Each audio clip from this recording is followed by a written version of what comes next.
प्यारे विद्यार्थी मित्रों, हिंदी कक्षा में आपका स्वागत है। आज हम सुमित्रानंदन पंत की कविता प्रतिबिंब का अध्ययन करेंगे।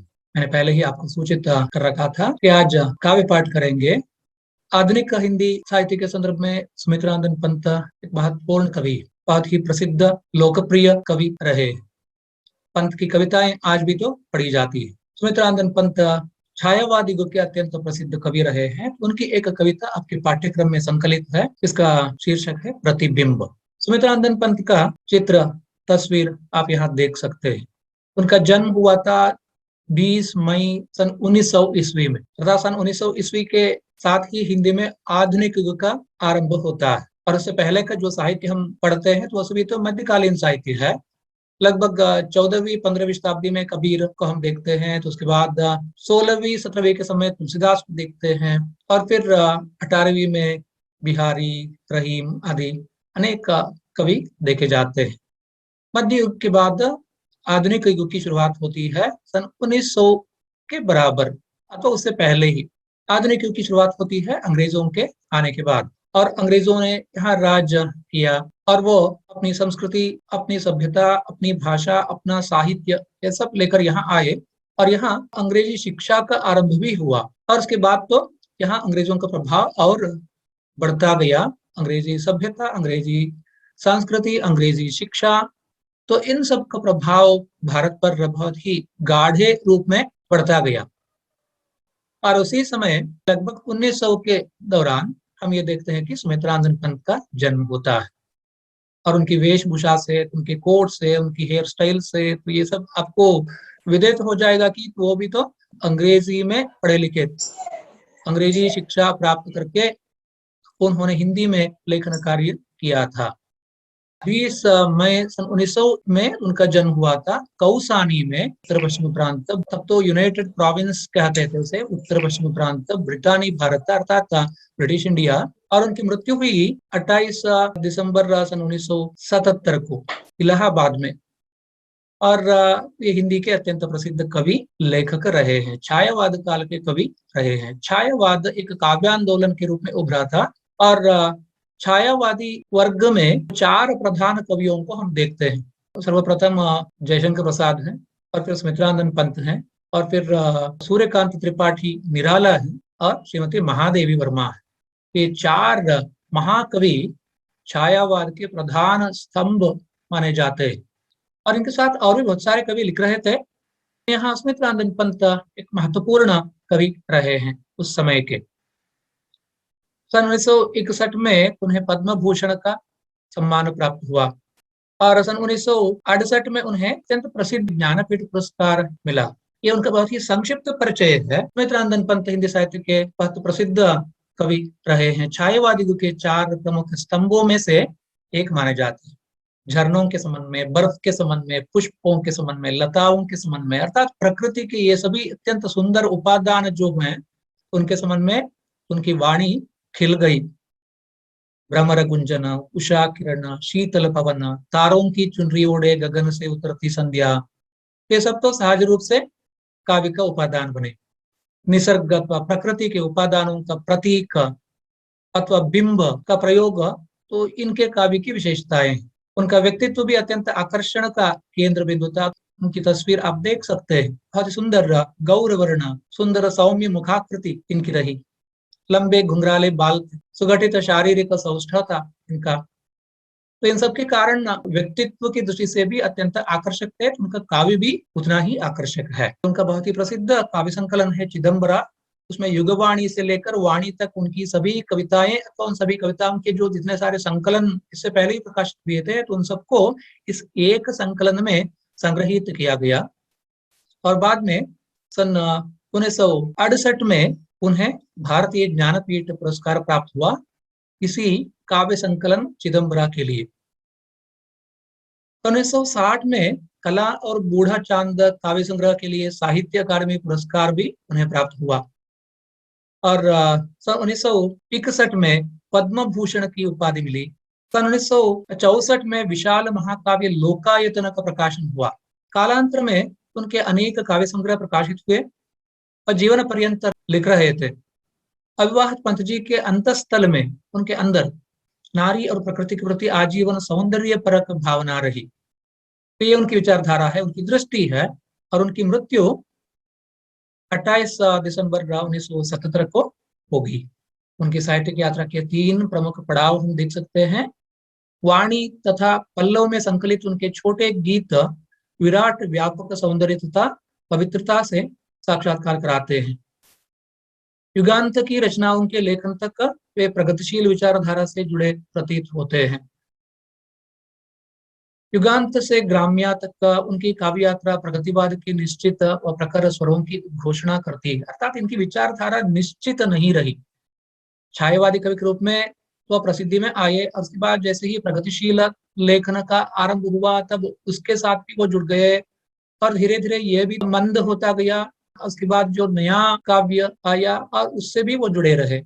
इस तरह युगांत ग्राम्य तक प्रगतिवादी चिंतन धारा से वो प्रभावित थे। उनकी साहित्यिक यात्रा के 3 प्रमुख पड़ाव हम देख सकते हैं। प्रथम में वे छायावादी, दूसरे समाजवादी आदर्शों से प्रेरित प्रगतिवादी कहलाते हैं और तीसरे अरविंद दर्शन से प्रभावित अध्यात्मवादी। ಹಾಗಾಗಿ ಅವರ ಕಾವ್ಯದ 3 ಮಜಲುಗಳನ್ನ ಹಂತಗಳನ್ನ ನಾವು ಇಲ್ಲಿ ಗುರುತಿಸಬಹುದು. ಪಡಾವ ಅಂತ ಹೇಳಿದ್ರೆ ಹಂತಗಳು ಅಂತ. ಮೊದಲನೇದಾಗಿ ಛಾಯಾವಾದಿಯಾಗಿ ಅವರು ಗುರುತಿಸಿಕೊಂಡ್ರು. ನಂತರ ಪ್ರಗತಿಶೀಲ ಲೇಖಕರ ಸಂಘದ ಜೊತೆಗೆ ಸಂಬಂಧವನ್ನ ಸಂಪರ್ಕವನ್ನು ಇಟ್ಟುಕೊಂಡು ಸಮಾಜವಾದಿ ಆದರ್ಶಗಳಿಂದ ಪ್ರೇರಿತರಾಗಿ ಪ್ರಗತಿವಾದಿ लेखनದಲ್ಲಿ ತೊಡಗಿಸಿಕೊಂಡ್ರು। और उसके बाद अरविंद दर्शन से वह प्रभावित हो गए, अध्यात्मवादी बने। ये 3 पड़ाव हैं उनके काव्य यात्रा के, साहित्यिक यात्रा के। सुमित्रानंदन पंत की कुछ अन्य काव्य कृतियां भी हैं। ग्रंथि, गुंजन, ग्राम्या, युगांत, स्वर्ण किरण, स्वर्ण धूलि, कला और बूढ़ा चांद, लोकायतन, चिदंबरा, सत्यकाम आदि। उनके जीवन काल में उनकी 28 पुस्तकें प्रकाशित हुई, जिनमें कविताएं, पद्य, नाटक और निबंध शामिल हैं। पंत अपने विस्तृत वाङ्मय में एक विचारक के रूप में, दार्शनिक रूप में, एक मानवतावादी के रूप में दिखाई देते हैं। उनका संपूर्ण साहित्य सत्यम शिवम सुंदरम के आदर्शों से प्रभावित है। जहां प्रारंभिक कविताओं में प्रकृति और सौंदर्य के रमणीय चित्र मिलते हैं, वहीं दूसरे चरण की कविताओं में छायावाद की सूक्ष्म कल्पनाओं और कोमल भावनाओं के, और अंतिम चरण की कविताओं में प्रगतिवाद और विचारशीलता के दर्शन होते हैं। उनकी सबसे बाद की कविताएं अरविंद दर्शन और मानव कल्याण की भावनाओं से ओतप्रोत हैं। ಹಾಗಾಗಿ ತಮ್ಮ ಜೀವನದ ಕೊನೆಯ ದಿನಗಳಲ್ಲಿ ಅವರು ಬರೆದಂತಹ ಕವಿತೆಗಳು ಮುಖ್ಯವಾಗಿ ಅರವಿಂದರ ಆಧ್ಯಾತ್ಮಿಕತೆಯಿಂದ ಪ್ರಭಾವಿತವಾದಂತಹ ವಿಚಾರಧಾರೆಯನ್ನ ಪ್ರಕಟಪಡಿಸಿತು। पंत परंपरावादी आलोचकों और प्रगतिवादी तथा प्रयोगवादी आलोचकों के सामने कभी नहीं झुके। उन्होंने अपनी कविताओं में पूर्व मान्यताओं को नकारा नहीं। उन्होंने अपने ऊपर लगाए गए आरोपों को नम्र अवज्ञा कविता के माध्यम से खारिज किया। वह कहते थे कि गा कोकिला संदेश सनातन, मानव का परिचय मानवपन। तो ये उनका विचार रहा। पुरस्कार और सम्मानों के संबंध में हम जान चुके हैं। पद्म भूषण सन 1961 में उन्हें पद्म भूषण की उपाधि मिली। 1968 में ज्ञानपीठ की उपाधि मिली। साहित्य अकादमी का पुरस्कार मिला। सोवियत लैंड नेहरू पुरस्कार प्राप्त हुआ। तो इस तरह अनेक पुरस्कारों से वो सम्मानित रहे हैं। सुमित्रानंदन पंत के नाम पर कौसानी में उनका जो जन्म स्थान है, तो उनके पुराने घर को आज एक संग्रहालय बना दिया गया है। ಕೌಸಾನಿಯಲ್ಲಿ ಸುಮಿತ್ರಾನಂದ ಪಂತರ ಮನೆಯನ್ನ ಇವತ್ತೊಂದು ಸಂಗ್ರಹಾಲಯವನ್ನಾಗಿ ಮಾರ್ಪಡಿಸಿ ಪ್ರೇಕ್ಷಕರಿಗೆ, ವೀಕ್ಷಕರಿಗೆ ಅದನ್ನ ನೋಡ್ಲಿಕ್ಕೆ ಅವಕಾಶ ಮಾಡಿಕೊಟ್ಟಿದ್ದಾರೆ। प्यारे विद्यार्थी मित्रों, सुमित्रानंद पंत जी का बहुत ही लंबा परिचय हो गया और आपके पाठ्यक्रम में उनकी एक छोटी सी कविता रखी गई और जिसका शीर्षक है प्रतिबिंब। प्रतिबिंब कविता का शीर्षक है। छोटी कविता है, एक सुंदर कविता है प्रतिबिंब, जिसमें माता के प्रति, प्रकृति माता के प्रति अथवा ये समस्त विश्व और इसकी जो जननी है उसके प्रति सम्मान, भक्ति प्रकट की गई है।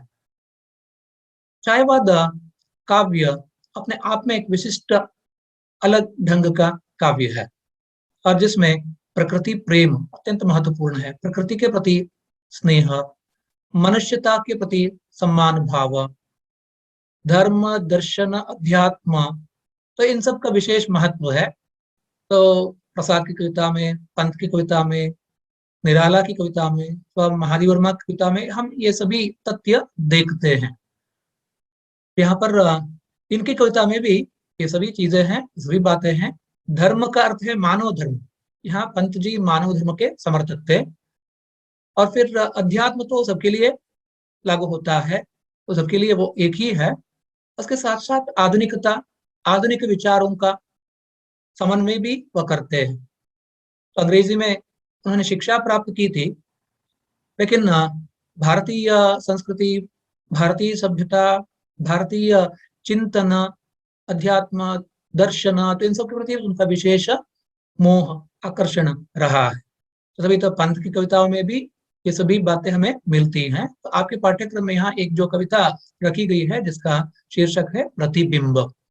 प्रतिबिंब, रिफ्लेक्शन। हाँ, प्रतिबिंब प्रतीक छाया है, जो पानी में हम देख सकते हैं अथवा आईने में देख सकते हैं। ಕನ್ನಡಿಯಲ್ಲಿ ನಾವು ನಮ್ಮ ಪ್ರತಿಬಿಂಬವನ್ನು ನೋಡ್ಕೊಳ್ತೇವೆ, ತಿಳಿಯಾದ ನೀರಿನಲ್ಲಿ ನಮಗೆ ಪ್ರತಿಬಿಂಬ ಕಾಣಿಸ್ತದೆ. ಹಾಗಾಗಿ ಒಂದು ಸರೋವರ ಅಥವಾ ಕೆರೆಯಲ್ಲಿ ಸ್ವಚ್ಛವಾದ ತಿಳಿ ನೀರು ಇದ್ರೆ ಅದರಲ್ಲಿ आकाश प्रतिफलिಸ್ತದೆ। प्रतिबिंब वास्तव में प्रतिफलन है, प्रतिछाया है। तो यहाँ एक कविता है जिसका शीर्षक उन्होंने रखा है प्रतिबिंब। पहले हम कविता पढ़ लेंगे। कुमुद कला को लेने जब मैं रोई थी निज बचपन में, तब मेरी माँ कहती थी वह रहती है नभ के वन में, पर शिशुता वश नहीं सुना था मैंने उसका समझाना, तब माँ ने था मुझे मनाया दिखला शशि छवि दर्पण में। मैं तब कितनी अनभिज्ञा थी, प्रतिबिंबित शशि को पाकर मुस्कानों में गाकर उससे क्रीड़ा करती थी मन में। यही सोचती थी शशि बाला सचमुच मेरे कर में है, आनंदित होती थी उसको पा उस प्रतिमा पूजन में। धीरे धीरे अब तू अपना दिव्य द्वार है खोल रही, पल पल अपनी शुभ्र प्रभा है प्रकटाती इस जीवन में। माँ, वह दिन कब आवेगा जब मैं तेरी छवि देखूंगी, जिसका ये प्रतिबिंब पड़ा है जग के निर्मल दर्पण में। यहाँ काव्य की शुरुआत में जो भाव बोध है, काव्य के अंत में और उसका रूपांतर हो जाता है। अंत तक हम देखते हैं कि यह दार्शनिक कविता बन जाती है। शुरू में एक सामान्य कविता नजर आती है, लेकिन अंत तक इसे पढ़ते पढ़ते हम ये समझने लगते हैं कि इसमें कुछ दार्शनिकता है।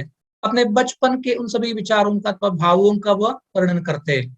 इसमें जो कथनकार, नैरेटर है, वह कोई लड़की, कथनकार अथवा नैरेटर जो है उसे एक लड़की के रूप में चित्रित किया है कवि ने। कुमुद कला को लेने जब मैं रोई थी निज बचपन में, जब मैं छोटी थी, बच्ची थी, और उस वक्त आकाश में चांद को देखकर और उसे पाने का हट कर रही थी, ಆಗ್ರಹ कर रही थी। ನಾನು ಚಿಕ್ಕವಳಿದ್ದಾಗ ಆಕಾಶದಲ್ಲಿ ಕಂಡು ಬರ್ತಾ ಇದ್ದಂತಹ ಸುಂದರವಾದಂತಹ ಚಂದ್ರನನ್ನು ನೋಡಿ, कुमुद कला का मतलब है चंद्रमा, कुमुद कला का अर्थ है चंद्रमा। जब मैं छोटी थी तब तो अपने उस बचपन में आकाश में कुमुद कला को देखकर, चंद्रमा को देखकर और उसे पाने के लिए हट कर रही थी, अपनी माँ से जिद कर रही थी, मुझे चांद चाहिए, ನನಗೆ ಚಂದ್ರ ಬೇಕು। ರಾಮಾಯಣದಲ್ಲಿ राम कौशल्य हत्र ಹೀಗೆ हट ಮಾಡ್ತಾನೆ। सुमित्रानंद पंत ने तो वही दृश्य यहाँ आरोपित कर दिया है इस कविता में। रामायण में छोटा बालक, बच्चा, अभी शिशु है, तो राम आकाश में चंद्रमा को देखकर उसे पाने के लिए हट करता है, आग्रह करता है और रोने लगता है। कोई भी तो उसको सांत्वना नहीं दे पाते। ಹಾಗಾಗಿ ರಾಮನನ್ನ ಹಠ ಮಾಡಿ ಅಳುತ್ತಾ ಇದ್ದಂತಹ ರಾಮನನ್ನು ಸಮಾಧಾನ ಪಡಿಸ್ಲಿಕ್ಕೆ ಯಾರಿಗೂ ಕೂಡ ಸಾಧ್ಯವಾಗುವುದಿಲ್ಲ। ಆವಾಗ ಕೈಕೇಯಿಯ ದಾಸಿಯಾಗಿದ್ದಂತಹ ಮಂಥರೆ ಒಂದು ಉಪಾಯವನ್ನು ಸೂಚಿಸ್ತಾಳೆ। ಮಂಥರೆ ದಾಸಿ ಅವಾಗ ರಾಮನನ್ನ ಸಮಾಧಾನ ಪಡಿಸ್ಲಿಕ್ಕೆ ಕನ್ನಡಿಯನ್ನು ತಗೊಂಡು ಬರ್ತಾಳೆ। हाथ में एक आईना ले आती है और आईने में वो चंद्र बिंब दिखाती राम को। तो अभी जो छोटा लड़का था, बच्चा था, हट कर रहा था, जिद कर रहा था कि मुझे चांद चाहिए। ಏನ್ ಕೊಟ್ರು ಬೇಡ, ಅರಮನೆಯಲ್ಲಿ ಚಿನ್ನದ ಆಟಿಕೆಗಳಿವೆ, ಚಿನ್ನದ ಗೊಂಬೆಗಳಿವೆ, ಏನ್ ಕೊಟ್ರು ಬೇಡ, ಚಂದ್ರನೇ ಬೇಕು ಅಂತ। ಹಾಗೆ ಕನ್ನಡಿಯಲ್ಲಿ ಚಂದ್ರನನ್ನ ತೋರಿಸಿ ಕನ್ನಡಿಯನ್ನ ಮಗುವಿನ ಕೈಗೆ ಕೊಟ್ಟು, ರಾಮನ ಕೈಗೆ ಕೊಟ್ಟು, ಅಲ್ಲಿ ಮಂಥರೆ ದಾಸಿ ರಾಮನನ್ನ ಸಮಾಧಾನ ಮಾಡ್ತಾಳೆ। ಇದು ರಾಮಾಯಣದ ಒಂದು ದೃಶ್ಯ, ಒಂದು ಸಣ್ಣ घटने। और यहाँ कवि ने, पंत जी ने जो चित्रित किया है, तो यहाँ भी तो हम वही देखते हैं। यहाँ एक छोटी सी लड़की की बात वो कर रहे हैं, एक लड़की के रूप में तो नैरेटर बन गए। इस कविता में एक लड़की है जो अपने बचपन में अपनी माँ से जिद करती थी, हट करती थी कि मुझे चांद चाहिए। कुमुद कला को लेने जब मैं रोई थी निज बचपन में, तब मेरी माँ कहती थी वह रहती है नभ के वन में। लेकिन माँ तो यही कहकर उसे सांत्वना दे रही थी कि वो तो आकाश के वन में रहने वाला है, तो उसे हम यहाँ कैसे धरती पर कैसे ले आएंगे। क्योंकि मैं हट कर रही थी, मुझे चांद चाहिए। और माँ मुझे यही कहकर समझाने की कोशिश करती थी कि वो तो आकाश में रहने वाला है। तब मेरी माँ कहती थी वह रहती है नभ के वन में। वो रहती है स्त्रीलिंग, वो रहती है कौन? कुमुद कला। यहाँ कुमुद कला स्त्रीलिंग शब्द, ಚಂದ್ರನಿಗೆ ಹೆಸರು ಇಲ್ಲಿ ಕುಮುದಕಲಾ ಅಂತ ಹೇಳಿದ್ರೆ ಚಂದ್ರಕಲಾ ಅಂತ. ಚಂದ್ರಕಲಾ ಅಂತ ಹೆಸರು ಇಟ್ಕೊಂಡ್ರೆ ಸ್ತ್ರೀಲಿಂಗ ಆಗ್ತದೆ, ಚಂದ್ರ ಅಂತ ಇಟ್ಕೊಂಡ್ರೆ ಪುಲ್ಲಿಂಗ ಆಗ್ತದೆ. चंद्रमा पुल्लिंग है, चंद्र पुल्लिंग है, लेकिन चंद्रकला स्त्रीलिंग है। यहाँ कुमुद कला चंद्र का ही दूसरा नाम है, लेकिन स्त्रीलिंग में है। और वो लड़की, छोटी लड़की जब माँ से हट करती है कि मुझे चंद्रकला चाहिए तो कुमुद कला चाहिए, तो माँ उसे समझाने की कोशिश करती थी वो तो आकाश के वन में रहती है, नभ के वन में रहती है, हम उस तक कैसे पहुंच पाएंगे। ಅದನ್ನ ಪಡ್ಕೊಳ್ಳಿಕ್ಕೆ ಹೇಗೆ ಸಾಧ್ಯ? ಹಾಗಾಗಿ ಆ ಚಂದ್ರಕಲೆಯನ್ನ, ಕುಮುದ ಕಲೆಯನ್ನ ನನಗೆ ತಂದು ಕೊಡ್ಲಿಕ್ಕೆ ಹೇಗೆ ಸಾಧ್ಯ? आकाशವೆಂಬ काड़िनल्ली, आकाशವೆಂಬ काड़ु। तो यहाँ कवि की कल्पना देखिए, नभ के वन में, नभ आकाश, समस्त नभ एक जंगल है और उसमें सितारों रूपी बहुत सारे पेड़ पौधे हैं और उनमें चंद्रमा रूपी एक बहुत बड़ा वृक्ष है।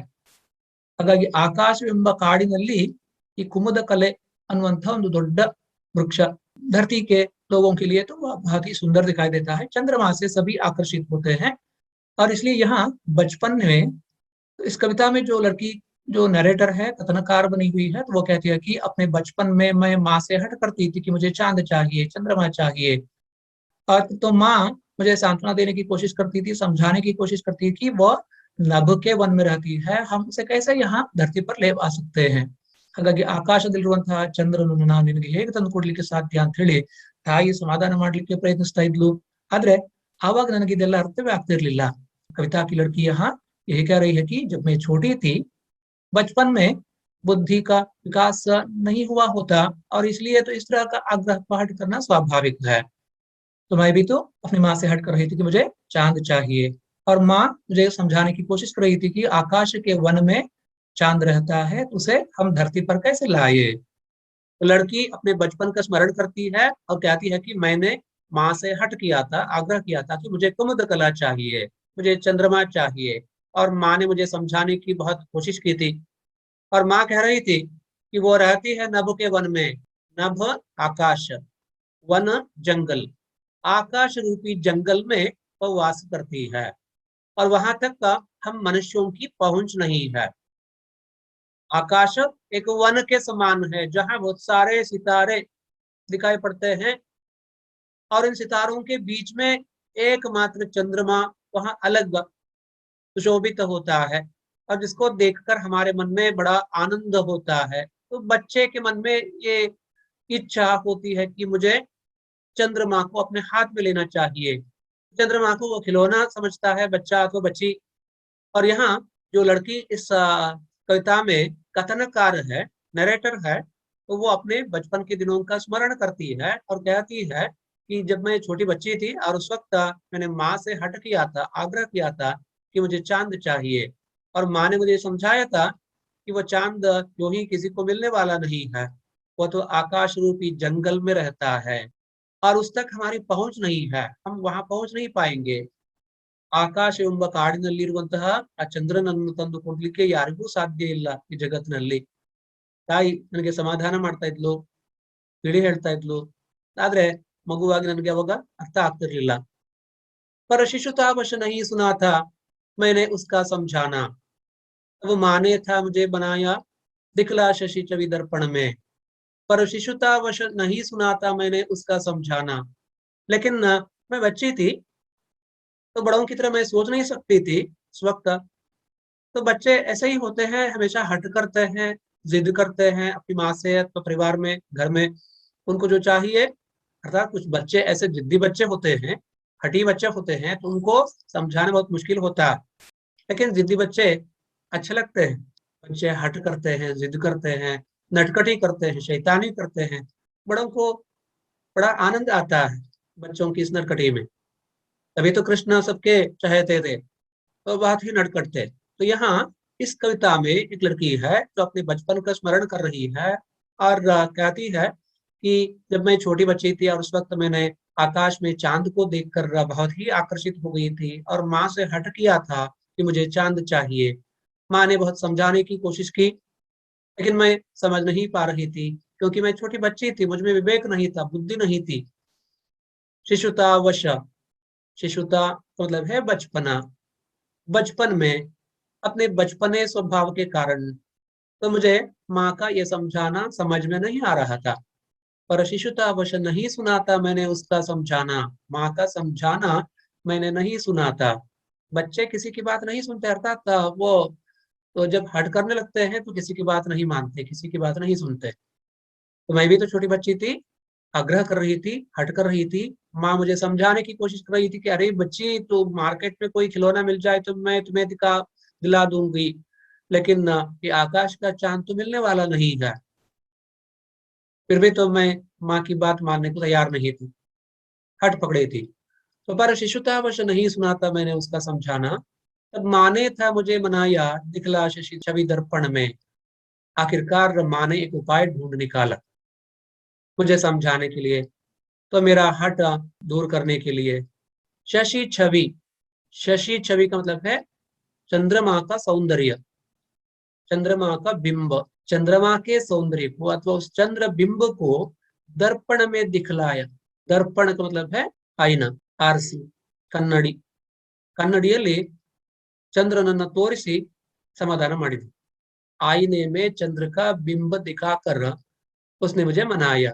ಹೀಗೆ ಕೊನೆಗೆ ಬೇರೆ ದಾರಿ ಕಾಣದೆ ರಾಮಾಯಣದಲ್ಲಿ ಮಂತ್ರೆದಾಸಿ ರಾಮನನ್ನ ಸಮಾಧಾನ ಪಡಿಸಿದ ಹಾಗೆ ತಾನು ಕೂಡ ಒಂದು ಕನ್ನಡಿಯನ್ನು ತಂದು ಕನ್ನಡಿಯಲ್ಲಿ ಚಂದ್ರನನ್ನ ತೋರಿಸಿ नन्नन्न समाधान ಮಾಡಿದ್ಲು। मैं तब कितनी अनभिज्ञा थी। और वह लड़की ये जो कविता में अब कह रही है अथवा नरेटर है, कथनकार बनी हुई है, तो अपने बचपन के दिनों का वह स्मरण करती है और अपने ही जीवन के उन क्षणों को अथवा उन दिनों को याद कर वह कहती है कि मैं बिल्कुल अबोध थी, अनभिज्ञा थी। अबोध, अनभिज्ञा अर्थात अज्ञानी थी, मूर्ख थी, अर्थात मुझे कुछ पता नहीं था, मालूम नहीं था। मैं बिल्कुल नहीं जानती थी कि चंद्रमा को हम अपने हाथ में नहीं ले सकते। तो बड़ों को तो ये पता है, लेकिन बच्चों को ये मालूम नहीं होता। मैं तो बच्ची थी छोटी, तभी तो मुझे कुछ पता नहीं चलता था इस बारे में। माँ बहुत समझाने की कोशिश कर रही थी, फिर भी मैं समझ नहीं पा रही थी, हट कर रही थी। प्रतिबिंबित शशि को पाकर मुस्कानों में गा कर उससे क्रीड़ा करती थी मन में। लेकिन बचपन का सुख अलग रहता है। तो छोटी छोटी बातों में बड़ा सुख होता है, छोटी छोटी बातों में बड़ा आनंद आता है। बड़ों को करोड़ रुपए मिल जाए तब भी तो शायद सुख नहीं होगा, आनंद नहीं होगा। तो बच्चों को मिट्टी का कोई रोड़ा अथवा पत्थर का एक चमकता हुआ टुकड़ा मिल जाए तो बड़ा आनंद आता है। ಹಾಗಾಗಿ ಮಕ್ಕಳಿಗೆ ಬೇರೆ ಏನು ಬೇಡ, ಸಣ್ಣ ಒಂದು ನುಣುಪಾದ ಗೋಲಿ ಸಿಕ್ಕಿದ್ರೆ ಸಾಕಾಗ್ತದೆ, ಅದರಲ್ಲೇ ಸಂತೋಷವಾಗ್ತದೆ। ದೊಡ್ಡವರಿಗೆ ರತ್ನ ಹಾರಗಳನ್ನ ಪಡ್ಕೊಂಡ್ರು ಸಂತೋಷವಿಲ್ಲ, ತೃಪ್ತಿ ಇಲ್ಲ। ಮಕ್ಕಳಿಗೆ ಒಂದು ಸಣ್ಣ ಹೊಳೆಯುವ ಗೋಲಿಯು ಕೂಡ ತುಂಬಾ ಸಂತೋಷವನ್ನ ಕೊಡ್ತದೆ। यहाँ बच्चे अपने बचपन के दिनों के संबंध में सोच रही है कि वो भी क्या दिन थे। तो बचपन एक अद्भुत सुंदर कालखंड है व्यक्ति के जीवन में, तो गोल्डन एज है। ಹಾಗಾಗಿ ಒಂದು ಸ್ವರ್ಣ ಯುಗ, ಮಗುವಾಗಿದ್ದಾಗ, ಮಕ್ಕಳಾಗಿದ್ದಾಗ ಅಂದ್ರೆ ಬಾಲ್ಯ ಅನ್ನುವಂಥದ್ದು ಒಂದು ಅದ್ಭುತವಾದಂತಹ ಕಾಲ ಮನುಷ್ಯನ ಜೀವನದಲ್ಲಿ। तो सबका प्यार मिलता है, घर भर के सभी लोग बच्चे के प्रति अपना प्यार दिखाते हैं, उसे चुमकारते हैं, उसे हाथ में लेते हैं, उसे उछालते हैं, उसे तरह तरह के पकवान खिलाते हैं, मिठाई खिलाते हैं, चॉकलेट देते हैं। कितना अद्भुत होता है बचपन।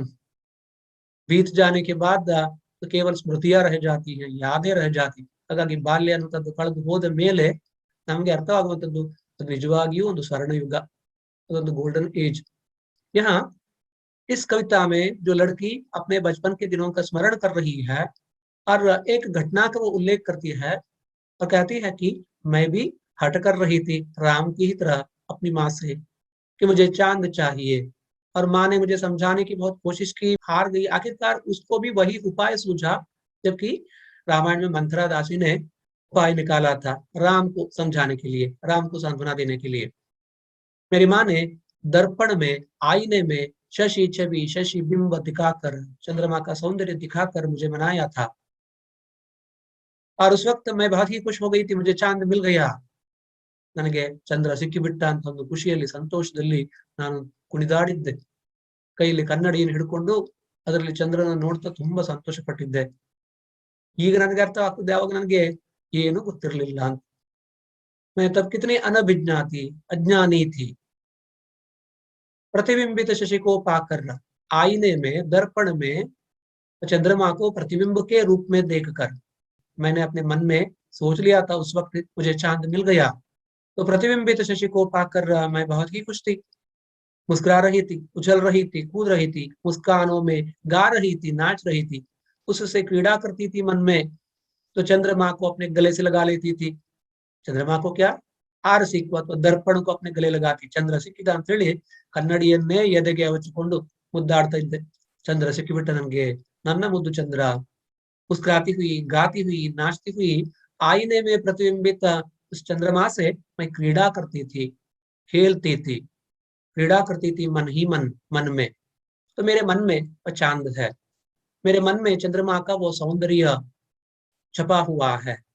आईने में जब वो मुझे दिखा तो मैंने समझ लिया कि तो मुझे मिल गया। तो मैंने उसे गले लगा लिया, अपने हृदय से लगा लिया, उससे चुमता रहा और सोचा कि मुझे चांद मिल गया।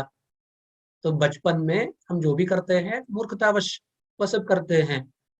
तो हम कुछ नहीं जानते हैं, अबोध होते हैं, लेकिन उस अबोधता में एक आनंद है, अबोधता में ही एक सुख है। अबोधता का ये अनुभव जो है, तो वो अपने आप में एक सुखद अनुभव है। लेकिन वह समय बीत गया, बचपन समाप्त हो गया। यही सोचती कि शशिबाला सचमुच मेरे कर में है। ಆ ಸಮಯದಲ್ಲಿ ಕನ್ನಡಿಯಲ್ಲಿ ಕಂಡಂತಹ ಚಂದ್ರನನ್ನ ನಾನು ಅಂದ್ಕೊಂಡಿದ್ದೇನು ಅಂತ ಹೇಳಿದ್ರೆ ನನ್ನ ಕೈಯಲ್ಲೇ ಇದ್ದಾನೆ ಅಂತ। मेरे हाथ में है चंद्रमा। यही सोचती कि शशिबाला सचमुच मेरे कर में है। शशिबाला, शशिबाला यहाँ कुमुद कला अथवा शशिबाला स्त्रीलिंग में उसका उपयोग किया गया है। शशिबाला मेरे कर में है, मेरे हाथ में है। ಸತ್ಯವಾಗಿಯೂ ಈ ಚಂದ್ರ ನನ್ನ ಕೈಯಲ್ಲಿದ್ದಾನೆ ಅಂತ ಕನ್ನಡದಲ್ಲಿ ಅನುವಾದ ಮಾಡಿ ಹೇಳುವಾಗ ಅದು ಲಿಂಗ ಆಗ್ತದೆ, ಹಿಂದಿಯಲ್ಲಿ ಅದು ಸ್ತ್ರೀಲಿಂಗದಲ್ಲಿ ಬಂದಿದೆ। यही सोचती थी कि शशिबाला सचमुच मेरे कर में है, ये शशिबाला मेरे हाथ में आ गई है। तो मैं यही सोच रही थी उस वक्त, बड़ी आनंदित थी, बहुत ही खुश थी, आनंदित होती थी उसको उस प्रतिमा पूजन में। इस तरह अपने हाथ में जो आईना जो माँ की कृपा से मिला था और उसमें चंद्रमा का बिंब देखकर, शशिबाला को देखकर मैं बहुत ही आनंदित हो जाती थी और यही सोचती थी कि वो मेरे हाथ में है, चंद्रमा मुझे मिल गया, शशिबाला मुझे मिल गई। आनंदित होती थी उसको पाकर। ಹೀಗೆ ಚಂದ್ರನನ್ನು ಪಡೆದುಕೊಂಡು ನಾನು ಬಹಳ ಆನಂದವಾಗಿದ್ದೆ, ಸಂತೋಷ ಪಟ್ಟಿದ್ದೆ। उस प्रतिमा पूजन में, तो यहीं से इस कविता की दार्शनिकता का आरंभ होता है। यहाँ तक का सरल निरूपण है कविता में, बचपन के दिनों का चिंतन है, स्मरण है, तो उन घटनाओं का स्मरण है और इसके बाद कवि दार्शनिक हो जाते हैं। उस प्रतिमा पूजन में, प्रतिमा पूजन में मुझे बड़ा आनंद आता था। ಹಾಗಾಗಿ ಈ ಒಂದು ಪ್ರತಿಮಾ ಪೂಜೆಯಲ್ಲಿ, ಮೂರ್ತಿ ಪೂಜೆಯಲ್ಲಿ, ಪ್ರತಿಮಾ ಪೂಜನ मतलब है ಮೂರ್ತಿ ಪೂಜೆ, ಈ ಒಂದು ಮೂರ್ತಿ ಪೂಜೆಯಲ್ಲಿ ನನಗೆ ತುಂಬಾ ಸಂತೋಷವಾಗ್ತಾ ಇತ್ತು, ಆನಂದವಾಗ್ತಾ ಇತ್ತು। उस प्रतिमा पूजन में, प्रतिमा का मतलब है मूर्ति, पूजन पूजा, मूर्ति पूजा। तो यहाँ चंद्रमा को आईने में देख कर ये सोचना कि वो मुझे मिल गया, तो ये मूर्ति पूजा अथवा मूर्ति पूजा में यही तत्व है। तो मूर्ति पूजा का विधान इसलिए है कि परमात्मा को अथवा भगवान को हम मूर्ति में देखते हैं, किसी प्रतिमा में देखते हैं। प्रतिमा तो पत्थर की होती है अथवा पंचलोह की होती है अथवा किसी धातु की बनती है, तांबे की होती है, तो सोने की हो सकती है, चांदी की हो सकती है। तो यहाँ चांदी की मूर्ति ही तो भगवान नहीं है, लेकिन भगवान की छाया अथवा भगवान का वो प्रतिबिंब मूर्ति में देखना मूर्ति पूजा का रहस्य है। ಹಾಗಾಗಿ ದೇವರ ಒಂದು ಪ್ರತಿಬಿಂಬವನ್ನ ಮೂರ್ತಿಯಲ್ಲಿ ಕಂಡು ಸಂತೋಷ ಪಡುವಂತಹದ್ದು, ಅದರ ಉಪಾಸನೆ ಮಾಡುವಂತಹದ್ದು, ಅದರ ಹತ್ರ ಪ್ರಾರ್ಥನೆ ಮಾಡಿಕೊಳ್ಳುವಂತಹದ್ದು, ಅದಕ್ಕೆ ಸಮರ್ಪಿತವಾಗುವಂತಹದ್ದು, ಇದು ಮೂರ್ತಿ पूजे रहस्य। तो मूर्ति के प्रति भक्ति नहीं है, तो मूर्ति में जिसको हम भावित करते हैं, यहाँ भावित करना, भावनाओं से पकड़ना। भावना का मतलब है भक्ति का मूल रूप। भक्ति के मूल रूप को भाव कहते हैं, भाव ही भक्ति है। भक्ति में समर्पण होता है, भाव उच्चृंखल होता है, स्वच्छंद होता है। तो स्वच्छंद भाव को एक दिशा में एकत्र करके एकाग्रता पूर्वक उसे भगवान के प्रति कर देना अथवा उसकी तरफ घुमा देना, उसके प्रति समर्पित हो जाना भक्ति है। ये अंतर है, भाव ही भक्ति है। भाव जब एकोन्मुख होता है, भाव जब एकाग्र होता है और उस भाव में समर्पण भी हो तो उसे भक्ति कहते हैं। तो इसलिए भक्ति के लिए आश्रय के रूप में अथवा उपादान के रूप में यह मूर्ति होती है।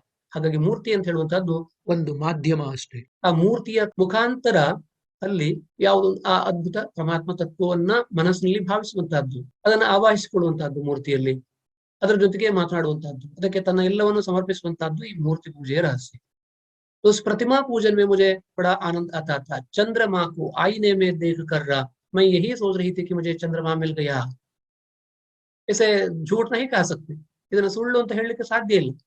ಯಾಕೆಂತ ಹೇಳಿದ್ರೆ ಚಂದ್ರನಲ್ಲಿ ಇರುವಂತಹ ಬೆಳಕಾಗ್ಲಿ, ಶೀತಲತೆ ಆಗ್ಲಿ, ಕನ್ನಡಿಯಲ್ಲಿ ಅವನ ಪ್ರತಿಬಿಂಬವನ್ನು ನೋಡಿದಾಗ್ಲೂ ಕೂಡ ಅದೇ ಒಂದು ಬೆಳಕು ನಮ್ಗೆ ಕಾಣಿಸ್ತದೆ. ಬೆಳಕು ಅದೇ, ಅದು ರಿಫ್ಲೆಕ್ಟ್ ಆಗಿ ಕಾಣಿಸ್ತಾ ಇದೆ, ನಮ್ಗೆ ಪ್ರತಿಬಿಂಬಿತವಾಗಿ ಕಾಣಿಸ್ತಾ ಇದೆ, ಅದು ಚಂದ್ರನ ಬೆಳಕೆ. तभी तो मूर्ति में जो हमें दिखाई देता है वो इन्वर्टेड कामा, वो जो हमें मूर्ति में दिखाई देता है तो वो वही है। तो जो भी इसमें आनंद का अनुभव होता है तो बचपना है। तो बचपन में उस आईने में चंद्रमा को देखकर मैं बहुत ही खुश थी। उस प्रतिमा पूजन में बड़ा आनंद मिलता था मुझे। लेकिन अब मैं बच्ची नहीं, अब मैं बड़ी हो गई। तो लड़की अब बड़ी हो गई है तो समझ में वो कह रही है, बचपन में आईने में चंद्रमा के बिंब को देखकर मैंने सोचा था कि मुझे चंद्रमा मिल गया, और इसे देख कर मैं बहुत ही आनंदित हो जाती थी। लेकिन अब मुझे समझ में आ गया है कि चंद्रमा तो आकाश में रहता है।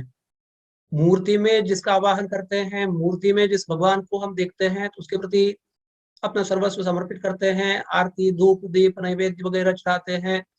लेकिन वो तो कहाँ है, तो वह तो निर्गुण है, निराकार है, सर्वव्यापक है, हर कहीं है, मूर्ति में भी है वो। ಹಾಗಾಗಿ ಮೂರ್ತಿಯಲ್ಲೂ ಇದ್ದಾನೆ, ಮೂರ್ತಿಯ ಹೊರಗೂ ಇದ್ದಾನೆ, ನಮ್ಮ ಒಳಗೂ ಇದ್ದಾನೆ, ನಿಮ್ಮ ಒಳಗೂ ಇದ್ದಾನೆ, ಜಡದಲ್ಲಿದ್ದಾನೆ, ಚೈತನ್ಯದಲ್ಲಿದ್ದಾನೆ, ಎಲ್ಲದರ ಒಳಗೂ ಇರುವಂತಹ ಒಂದು ಪರಮಾತ್ಮ ತತ್ವ, ಸರ್ವವ್ಯಾಪಕವಾದಂತಹ ಪರಮಾತ್ಮ ತತ್ವ. ಅದು ಎಲ್ಲೋ ದೂರದಲ್ಲಿ ಆಕಾಶದಲ್ಲಿ ಮತ್ತೆಲ್ಲೋ ಬೇರೆನ್ಯಾವುದೋ ಲೋಕದಲ್ಲಿ ಇದೆ ಅಂತಲ್ಲ. ಭಾರತೀಯ ಅದ್ವೈತ ಸಿದ್ಧಾಂತದ ಪ್ರಕಾರ ಎಲ್ಲೆಲ್ಲೂ ಇದೆ ಅಂತ ಹೇಳಿದ್ರೆ ನಮ್ಮಲ್ಲಿ, ನಿಮ್ಮಲ್ಲಿ, ಒಂದು ಜಡ ವಸ್ತುವಿನಲ್ಲಿ, ಇರುವೆಯಲ್ಲಿ, ಆನೆಯಲ್ಲಿ, ಕಲ್ಲಿನಲ್ಲಿ, ಬಂಡೆಯಲ್ಲಿ, ಮೂರ್ತಿಯಲ್ಲಿ ಇರದೇ ಇರ್ತಾನ? ಮೂರ್ತಿಯಲ್ಲೂ ಇದ್ದೇ ಇರ್ತಾನ.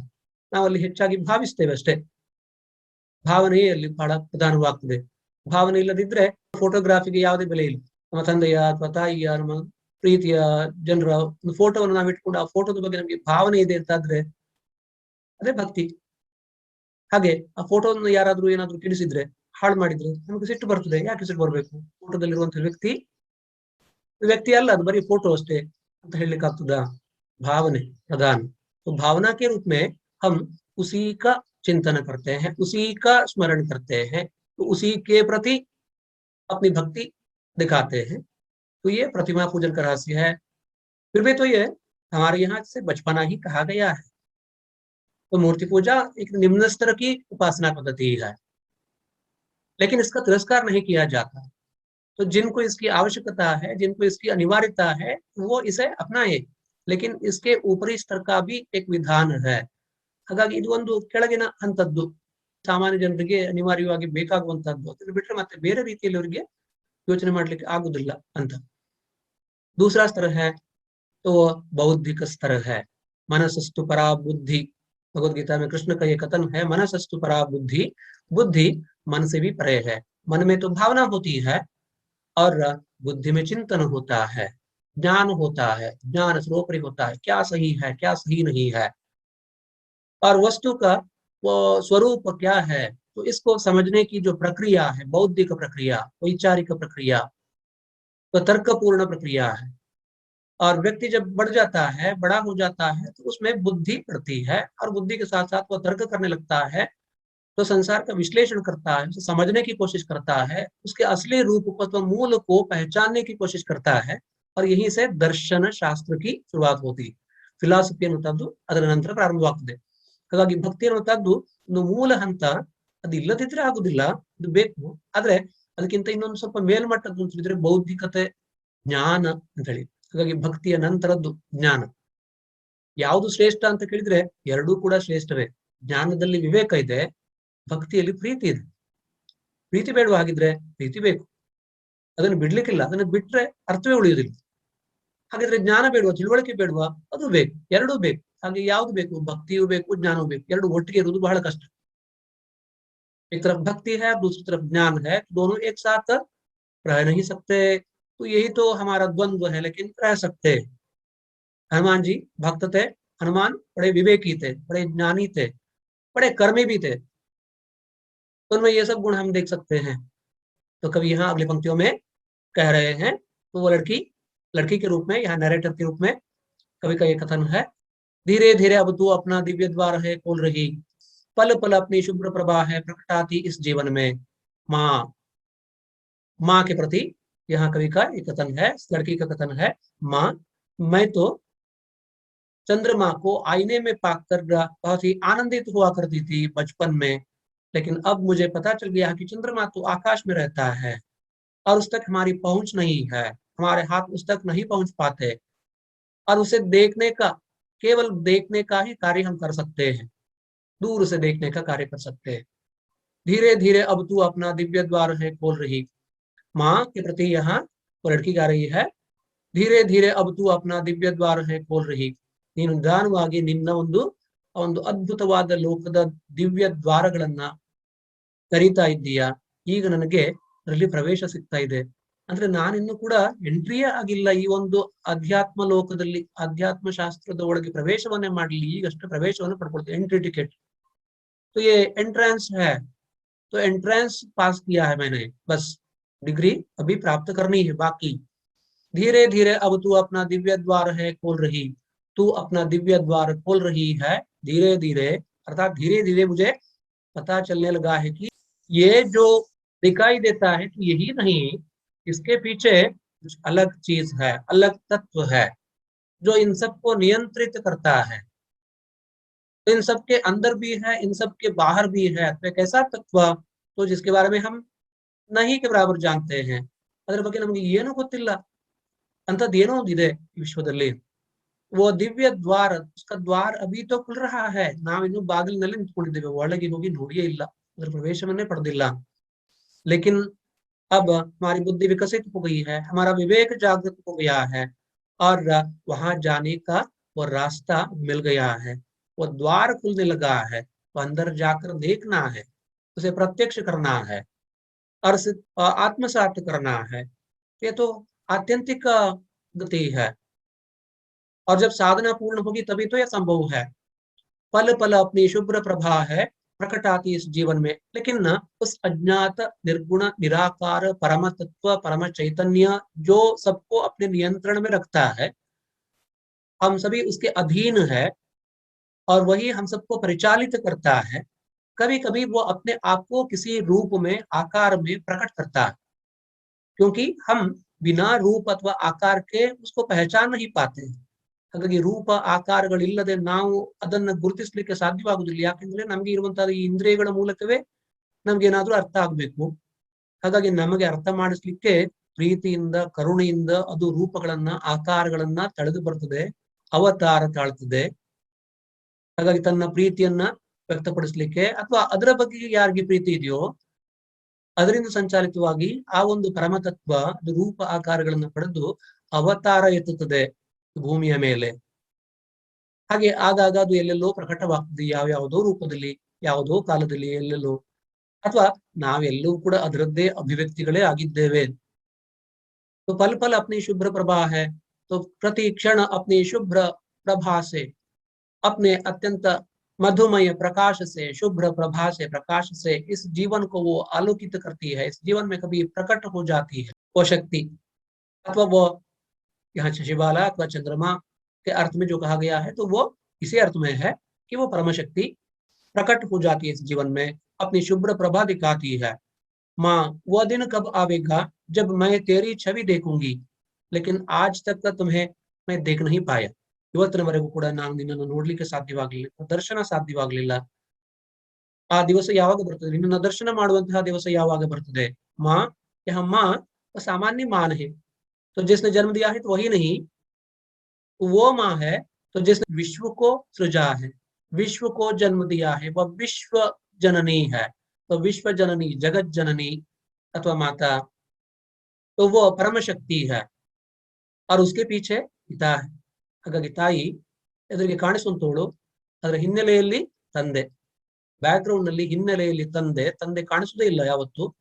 ಅಂಶ ರೂಪದಲ್ಲಿ ಅಥವಾ ಗುಪ್ತವಾಗಿ, ನಿರ್ಗುಣವಾಗಿ, ನಿರಾಕಾರವಾಗಿ ಇರುವವನು ತಂದೆ, ಪ್ರಕಟವಾಗಿ ಕಾಣಿಸುವಂತವಳು ವಿಶ್ವರೂಪಿಣಿಯಾದಂತಹ ತಾಯಿ. तो विश्वरूपिणी माता, और इस विश्वरूपिणी माता के पीछे निर्गुण निराकार तत्व के रूप में पर ब्रह्म चैतन्य, तो परमात्मा, और उसी का वो प्रकट रूप विश्व रूप है. तो विश्व रूपिणी के रूप में वह माता के रूप में है. तो वही निर्गुण निराकार अब सगुण साकार होकर हमारे सामने माता के रूप में प्रकट हुआ है. हम तो इसको देख सकते हैं, उसको देख नहीं सकते, लेकिन मन में ललक तो बनी रहती है तो उसको देखने की. वो दिन कब आवेगा जब मैं तेरी छवि देखूंगी, जिसका ये प्रतिबिंब पड़ा है जग के निर्मल दर्पण में. इस कविता में कथनकार के रूप में एक लड़की है, वो अपनी माँ से कह रही है. तो प्रकट रूप में जो माँ है वो अलग है, और इसके साथ साथ यहाँ जो विश्व को जन्म देने वाली विश्व जननी माता है तो वो अलग है. अलग है तो ये कहना भी गलत होगा, क्योंकि अद्वैत में अलग कुछ नहीं है, तो सब एक ही है, और उस एक के अनेक रूप होते हैं.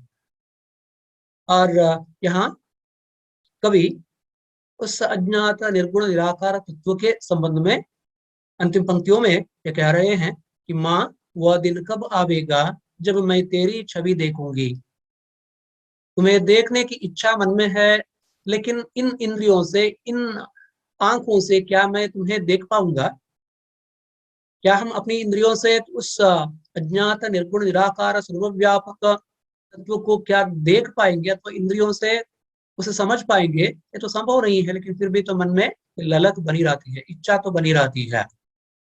मैं तेरी छवि कब देखूंगी, वह दिन कब आवेगा, इसका तो इंतजार हम करते हैं. साधक के रूप में व्यक्ति उस ज्ञात निराकार निर्गुण तत्व की साधना करते हुए व्यतीत रहता है. तो उससे मिलन कब होगा, आत्मा का परमात्मा में मिलन कब होगा, अथवा आत्मा को उस परमात्मा के दर्शन कब होंगे, साधक का इंतजार, साधक की प्रतीक्षा अनवरत होती है.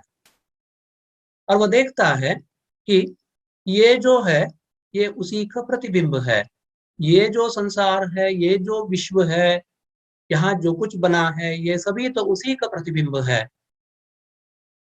माँ, वो दिन कब आवेगा जब मैं तेरी छवि देखूंगी, तेरा सौंदर्य देखूंगी, तेरे दर्शन करूंगी, जिसका ये प्रतिबिंब पड़ा है. तो ये जो प्रतिबिंब है, तो हम प्रतिबिंब के दर्शन करते हैं. वास्तवता कुछ अलग रहती है. जिसका ये प्रतिबिंब पड़ा है जग के निर्मल दर्पण में, ये समस्त संसार अथवा विश्व ही एक दर्पण है, अत्यंत निर्मल है, साफ सुथरा है. इस निर्मल साफ सुथरे आईने में, दर्पण में तुम्हारा ही प्रतिबिंब दिखाई दे रहा है. वह परा प्रकृति अथवा महान प्रकृति जिसने इस विश्व को जन्म दिया है, इस संसार को जन्म दिया है, इस धरती को जन्म दिया है, हमको, आपको जन्म दिया है, और वह तो परा प्रकृति है, महामाया है, और उसका प्रतिबिंब इस विश्व में दिखाई दे रहा है. और उसे प्रतिबिंब के रूप में ही हम देख रहे हैं, और प्रत्यक्ष उसी को देखने की शक्ति हम में क्या आएगी? क्या हम उसे प्रत्यक्ष देख पाएंगे? इस प्रश्न का उत्तर आसान नहीं है. फिर भी तो यहाँ प्रत्येक साधक की इच्छा होती है और उसकी ललक होती है. उसमें ये ललक होती है कि वह परमात्मा के दर्शन करे. तो दर्शन की आकांक्षा साधक में, भक्त में सदा बनी रहती है. तो कवि ने अंतिम पंक्तियों में तो अपने विचारों का चित्रण किया है. उनका ये मानना है कवि का, ये समस्त विश्व जो प्रत्यक्ष है, हमारी आंखों के सामने है, जिसको हम अपनी आंखों से अथवा अपनी इंद्रियों से कुछ हद तक समझ पाते हैं, आंखों से देख पाते हैं, नाक से सूंघ सकते हैं, जीभ से इसे कुछ हद तक चख सकते हैं, सबको नहीं, हमारा अनुभव सीमित है, और अपने चमड़े से उसका स्पर्श कर सकते हैं। हमारा इंद्रिय बोध सीमित है, बहुत ही सीमित, क्योंकि हमारे ये उपकरण भी अत्यंत सीमित हैं। तो संसार को, विश्व को समझने के लिए तो हमारे पास जो इंद्रियां हैं, इंद्रियां ही ये उपकरण है। इन उपकरणों की सहायता से हम इस विश्व को व इस संसार को समझने की कोशिश करते हैं, लेकिन हमारा इंद्रिय बोध सीमित है, इसलिए इसको संपूर्णता में हम समझ नहीं पाते हैं। फिर भी मनुष्य एक ऐसा जीव है तो जिसमें ये प्रबल इच्छा है, तो कामना होती है कि वो इस विश्व का रहस्य समझे। ಹಾಗ ಈ ಜಗತ್ತಿನ ಅಥವಾ ವಿಶ್ವದ ರಹಸ್ಯವನ್ನು ತಿಳ್ಕೊಳ್ಬೇಕು ಅಂತ ಹೇಳಿ ಒಂದು ಅಪೇಕ್ಷೆ ಮನುಷ್ಯನಿಗೆ ಮಾತ್ರ ಜಗತ್ತಿನಲ್ಲಿ ವಿಶೇಷವಾಗಿ ಇದೆ. तो इसी कारण से मनुष्य अलग है, हटकर है, महान है। वह आत्मा की खोज करता है, आत्मा के अंतर्गत परम आत्मा की खोज करता है। सभी को तो इसमें सिद्धि नहीं मिलती, कई लोग प्रयत्न तो करते हैं, लेकिन सबको इसमें सफलता प्राप्त नहीं होती। कभी एक अथवा दो व्यक्तियों को इसमें सफलता मिलती है। तो ऐसे दृष्टा, परब्रह्म को देखने वाले को दृष्टा कहते हैं। तो ऐसे दृष्टा अथवा दृष्टार बहुत ही कम होते हैं। उपनिषदकार अथवा ऋषि मुनि, उनको हम कहते हैं। केवल उन्होंने उसके दर्शन किए, और कोई भी तो ये कर सकता है, उस परम तत्व के दर्शन कर सकता है, उसमें वो निश्चयात्मिका बुद्धि हो अथवा निश्चय पूर्वक जो साधना करे, अंत तक बने रहे अपनी साधना में, तो वे ही तो सिद्ध हो सकते हैं। तो साधना के मार्ग पर कोई भी तो चल सकता है। साधना करना अपने आप में बड़ी मुश्किल है, कठिनाई है, लेकिन सिद्धि प्राप्त करना और भी मुश्किल है। सबको सिद्धि नहीं मिलती, जिनको सिद्धि मिलती है वो सिद्ध पुरुष व महात्मा, ऋषि व मुनि कहलाते हैं। तो यहाँ कवि के हृदय में भी उस परम तत्व के दर्शन की आकांक्षा है, लेकिन ये आकांक्षा पूर्ण नहीं हो पाती है, इसलिए कि तो मनुष्य की शक्ति सीमित है, मनुष्य का इंद्रिय बोध सीमित है, उसकी सामर्थ्य सीमित है, और वो जो भी करता है अपनी सीमितता में करता है। इसी वजह से उसको संपूर्णता में वो सफलता प्राप्त नहीं होती। तो कवि के हृदय में उस अंतिम सत्य को अथवा परम सत्य को समझने की आकांक्षा जरूर है, लेकिन ये आकांक्षा कब पूर्ण होगी, ये प्रश्न भी है। तो इसलिए वो अंतिम पंक्ति में कहते हैं कि माँ, वह दिन कब आवेगा जब मैं तेरी छवि देखूंगी। तुम्हें प्रत्यक्ष देखने का वो दिन कब आएगा। आईने में देखना प्रतिबिंब देखना है, और सीधे देखना वो प्रत्यक्ष देखना है। तुम्हें प्रत्यक्ष करने का, तो प्रत्यक्ष देखने का वो अवसर कब आएगा। और तुम्हारा प्रतिबिंब तो हम देख रहे हैं इस विश्व में, तो विश्व की गतिविधियों में, विश्व की सक्रियता में, विश्व के कण कण में इसका ये प्रतिबिंब पड़ा है। जग के निर्मल दर्पण में, ये समस्त जग एक दर्पण है, अत्यंत निर्मल दर्पण है, और यहाँ जो भी हम देखते हैं वो उसी का प्रतिबिंब है, लेकिन हम प्रतिबिंब ही देख रहे हैं। मूल में, असल में जो है, जिसका प्रतिबिंब हम देख रहे हैं उसको तो हम नहीं देख रहे हैं, और उसको हम कब देखेंगे, इस प्रश्न का उत्तर किसी के पास नहीं है, अतः बहुत कम लोगों के पास है। उसके दर्शन जिसने किए हैं, तो वो कौन है संसार में अभी वर्तमान में। पुराण काल में तो, उपनिषद काल में तो ऐसे मंत्र दृष्टार थे, और जिनके संबंध में हम पढ़ते हैं, लेकिन आज वो कौन है कोई नहीं जानता। फिर भी ये आकांक्षा मनुष्य के मन में बनी रहती है। विज्ञान अपने ढंग से इस संबंध में शोध कार्य कर रहा है। धर्म, अध्यात्म, साहित्य, अलग अलग क्षेत्र हैं, इन सभी क्षेत्रों में हम उसी को ढूंढते रहते हैं, लेकिन हम भटक जाते हैं इस लोक व्यवहार में। ಹಾಗಾಗಿ ಪ್ರಾಪಂಚಿಕ ವ್ಯವಹಾರಗಳಲ್ಲಿ ಮುಳುಗಿ ನಾವು ಆ ಆತ್ಯಂತಿಕ ಸತ್ಯವನ್ನ, ಪರಮ ಸತ್ಯವನ್ನು ಸಂಪೂರ್ಣವಾಗಿ ಮರೆತು ಬಿಟ್ಟಿರ್ತೇವೆ.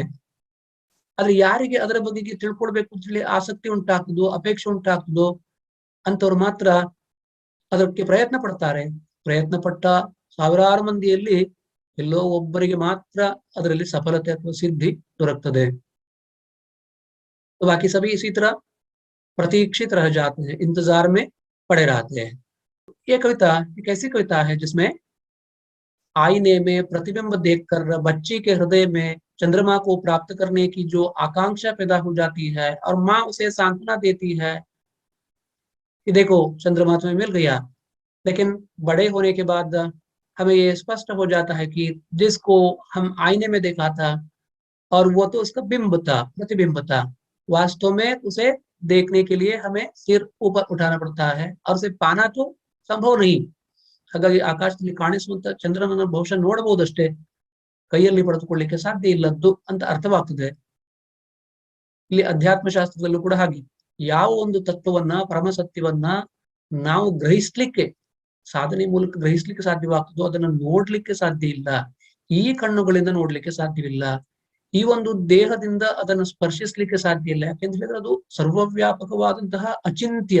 उसका समझ में चिंतन भी नहीं हो सकता, हम सोच भी नहीं सकते। हमारी सोच के परे, सोच से परे, दृष्टि के परे, हमारे इंद्रिय बोध के परे, हम अपनी इंद्रियों से उसे कैसे जाने, तो संभव नहीं है। उसके लिए अलग ढंग की साधना आवश्यक होती है।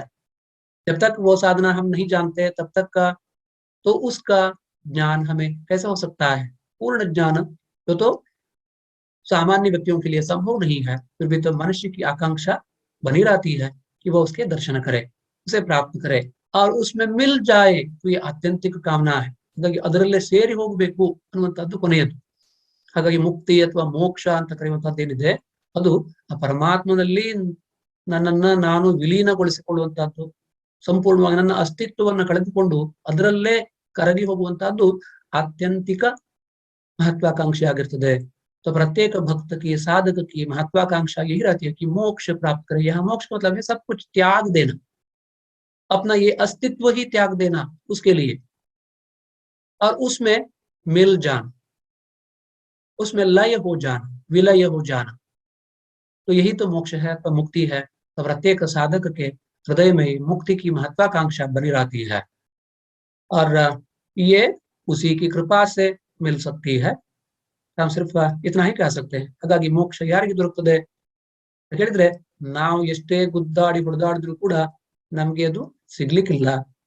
ಒಂದು ವೇಳೆ ಅವನ ದಯೆ ಇದ್ರೆ ಅವನು ಅಂತ ಕರಿಬೇಕಾ, ಅದು ಅಂತ ಕರಿಬೇಕು, ಅವಳು ಅಂತ ಕರಿಬೇಕಾ, ನೀವು ಬೇಕಾದ್ರೆ ಮಾತೆ ಅಂತ ಕರೀರಿ, ಪಿತಾ ಅಂತ ಕರೀರಿ, ಅಥವಾ ಬೇರೆ ಯಾವುದೇ ಒಂದು ಹೆಸರಿನಿಂದ ಕರೀರಿ. ಆ ಒಂದು ತತ್ವ ಅದು ತಾನಾಗಿಯೇ ನಮ್ಮನ್ನ ತನ್ನ ಬಳಿಗೆ ಕರೆದುಕೊಂಡಲ್ಲದೆ ನಮಗೆ ಅದರ ಹತ್ರ ಹೋಗ್ಲಿಕ್ಕೆ ಸಾಧ್ಯ ಇಲ್ಲ। इसीलिए तो उसकी कृपा अगर हम पर होगी, अगर वो हमें अपने पास बुला ले तब तो हमें उसमें मिलने का वो अवसर मिल जाता है। लेकिन उससे मिलने के लिए शर्त यह है कि सब कुछ त्यागना, संन्यस्त हो जाना। तो लौकिकता अथवा सांसारिकता के परे, इस सांसारिकता के मोह को त्याग कर उसी में लय हो जाना, हम वही हो जाए तो वो मुक्ति है। रामकृष्ण परमहंस इस संबंध में एक उदाहरण दिया करते थे। उनका कहना था कि काष्ठ अथवा लकड़ी जो आग में पड़ती है, आग में जल जाए और तभी तो वो आग का रूप धारण करती है। ಹಾಗಾಗಿ ಬೆಂಕಿಗೆ ಬಿದ್ದಂತಹ ಕಟ್ಟಿಗೆ ಅದು ಸುಟ್ಟು ಬೂದಿಯಾದ ಮೇಲೆ ಮಾತ್ರ ತಾನು ಬೆಂಕಿಯ ಜೊತೆಗೆ ಒಂದಾಗ್ತದೆ। ಅದಕ್ಕೆ ಪ್ರತ್ಯೇಕ ಅಸ್ತಿತ್ವ ಇದ್ದಷ್ಟು ಹೊತ್ತು ಅದು ಬೆಂಕಿಯ ಜೊತೆಗೆ ಸೇರ್ಲಿಕ್ಕೆ ಸಾಧ್ಯವಿಲ್ಲ, ಅದು ಏನು ಅಂತ ಹೇಳಿ ಅರ್ಥ ಮಾಡ್ಕೊಳ್ಳಿಕ್ಕೆ ಸಾಧ್ಯವಿಲ್ಲ। आग को समझना है कि हमें भस्म होना है। और इसी तरह समुद्र में एकाकार होने के लिए नमक के पुतले को उसमें पिघलना पड़ता है। रामकृष्ण परमहंस जी ने तो इस संबंध में भी एक उदाहरण दिया था कि नमक का पुतला जो सागर को नापने के लिए निकल पड़ा था और आखिरकार समुद्र में उतरने के बाद वह पिघल गया, वह खुद समुद्र बन गया। ಹಾಗಾಗಿ ಉಪ್ಪಿನ ಗೊಂಬೆ ಸಮುದ್ರವನ್ನು ಅಳತೆ ಮಾಡಲಿಕ್ಕೆ ಹೋಗಿದ್ದು ತಾನೇ ಸಮುದ್ರದಲ್ಲಿ ಕರಗಿ ಸಮುದ್ರದ ಅಂಶವಾಗಿ ಬಿಡ್ತು, ಭಾಗವಾಗಿ ಬಿಡ್ತು, ಸಮುದ್ರವಾಗಿ ಬಿಡ್ತು। ಕಟ್ಟಿಗೆ ಸುಟ್ಟು ಬೂದಿಯಾಗಿ ಅದು ಬೆಂಕಿಯಾಗಿ ಉರಿದು ತಾನು ಬೆಂಕಿ ಆಯಿತು। ಅಂದ್ರೆ ಕಟ್ಟಿಗೆ ಬೆಂಕಿಯಾಗುವ ರೀತಿ ಅಥವಾ ಉಪ್ಪಿನ ಗೊಂಬೆ ಸಮುದ್ರವಾಗುವ ರೀತಿ ಭಕ್ತ ಅಥವಾ ಸಾಧಕ ತಾನೇ ಪರಮಾತ್ಮನಾಗುವಂಥದ್ದು ಹೇಗೆ ಅಂತ ಹೇಳಿದ್ರೆ ತನ್ನ ಅಸ್ತಿತ್ವವನ್ನು ಪೂರ್ಣವಾಗಿ ಕಳೆದುಕೊಂಡ ಮೇಲೆ। ये अध्यात्म शास्त्र है, तो ये साधना सामान्य व्यक्ति से नहीं हो पाती है, ये सत्य है। फिर भी तो प्रत्येक व्यक्ति के हृदय में मोक्ष की अथवा मुक्ति की कामना व आकांक्षा बनी रहती है। तो यहाँ भी कवि एक दार्शनिक कवि हैं सुमित्रानंद पंत जी, तो उनका भी यही मानना है कि बचपन में हम प्रतिमा पूजन में आनंद उठाते हैं और उसके बाद हमें ये विवेक आ जाता है कि हम जो देख रहे हैं अथवा कर रहे हैं तो वो हमारा अज्ञान ही है, और उस परम सत्य को प्राप्त करने के लिए, उसके दर्शन के लिए हमें विशेष साधना करनी पड़ती है। और अपनी साधना में जब हम आगे बढ़ते हैं, हमें ये स्पष्ट हो जाता है कि तो हमारा अस्तित्व और ये लौकिकता का मोह अगर हम त्याग दें, अपने व्यक्तित्व को अथवा इस अस्तित्व को संपूर्ण रूप से समर्पित कर दे, तभी तो वो मुक्ति संभव है। प्यारे विद्यार्थी मित्रों, अब तक प्रतिबिंब नामक एक कविता हम जो पढ़ रहे हैं, ये कविता समाप्त हो गई। अगली कक्षा में हम कुछ और पढ़ेंगे। धन्यवाद।